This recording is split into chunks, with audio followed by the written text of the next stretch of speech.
We had like me, George, Fred, Targett, Alexei, Jakob, you coaching like a team like this.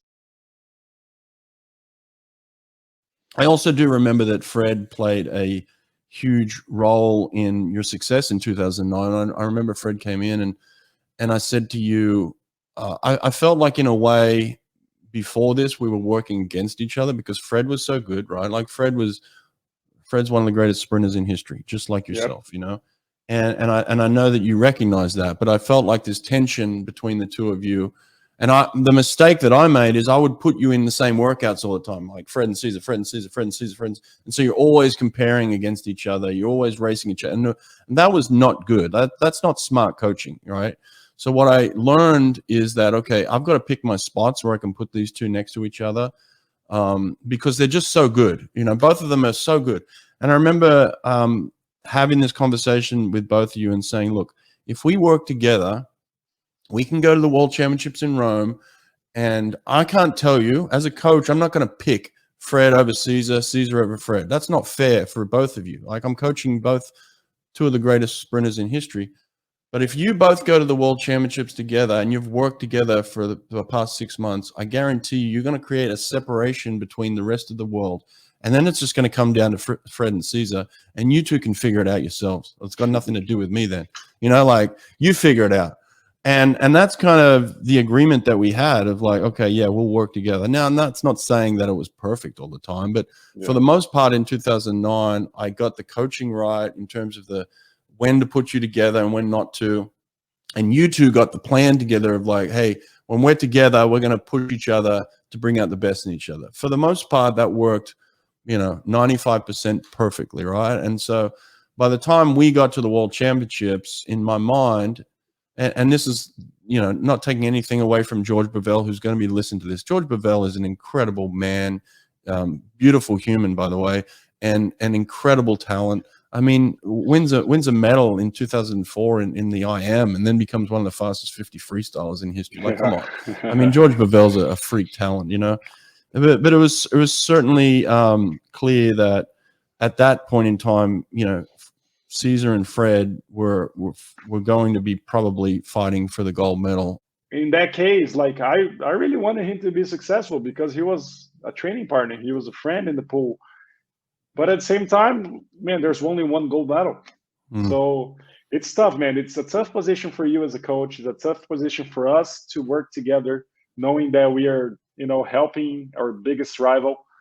And I remember, man, one day that we were working together on starts, and I had this thought. I was like, man, I'm helping the guy that's gonna take me down. Like, he is a great swimmer. Like, honestly, like, I saw Fred as, good or even better than I was, and I was like, man, man, I'm helping this guy with the start. My start is better than his, and once he learns, he's gonna take me down.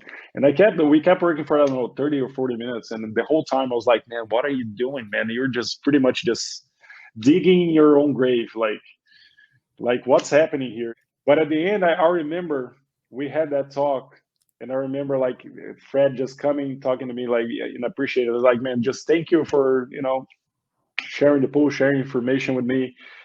In the end, I mean, we're just trying to reach our best, and if this helps me, I appreciate. I know how hard it is to do those things, but just know that I will do the same for you. And that made me feel so good, man, that day, because I was like, this is a real partnership, and we are trying to take swimming to a different level. It's not about like an individual result. Like, we're like that day, I felt like we're taking the 53 to a different level. It wasn't easy. It wasn't easy racing, doing 25s from the blocks with George and Fred, because I knew it wasn't like, this is the World Championship final. Okay, like, if I lose here, like, my biggest rival is going to start to get bigger and bigger in his head, and it might be harder to beat in later. And so it was definitely a challenge for us, but I think in the end, I mean, we couldn't have done much differently than we have done. And I mean, in the end, like, the World Championships, it's not even like, I always say this, like the results of a final they're not necessarily, you know, the real results of swimming. I know we're talking about a very specific time and a very specific day, and that person performs better than the other 7 at that specific moment. Right. I mean, Fred could take me down anytime. I mean, if the final was the day after, he could have won. I mean, this is just plain and simple. I mean, I got the touch first in the final, but if it was, I don't know, 3 hours later, maybe he would have won. So, I mean, as far as swimming talent, capability, everything, I mean, in my mind, I had an adversary that was as good as I was, maybe even better. And that was the moment. 2009 was the moment that I felt like I brought everything to the table every single day because I needed. Like I was like, I cannot let my guard down.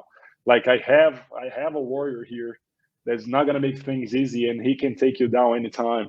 So the intensity of that semester was hard, man. I mean, in the end, I felt like 2009 in the fall, like I needed to take things easy because the intensity and the expectation and the level of standards for the workouts were so intense. But at the same time, that's the price for extraordinary. I mean, you have the world record holder with 20.9. You know, he finished second, but he was still the world record holder. You know, I got the touch in the final. George made it to the final with the 3rd best time. So I mean, this is what happens once you have a team of extraordinary people with higher, you know, standards. And in the end, we proved that, you know, it's not easy, but you really do separate yourself from the rest. I mean, you handle it perfectly. I think Fred was a gentleman the whole time. And I just tried to, you know, help as much as I could, like I said, like with starts and, you know, pushing the workouts and being there, you know, with my very best to make everybody, you know, reach for their very best. So I feel like it was a team effort throughout the semester. It wasn't easy, but it was the price. I mean, if you want to do something that nobody else has done before, I mean, you got to do something that nobody else has done too. We have the results to speak, you know, for itself, and an experience that it's not easy, man. It might be cool to look from the outside to work with the number 1, 2, and 3 in the 50 freestyle, but in the everyday situation and challenges, it's not as fun as it seems.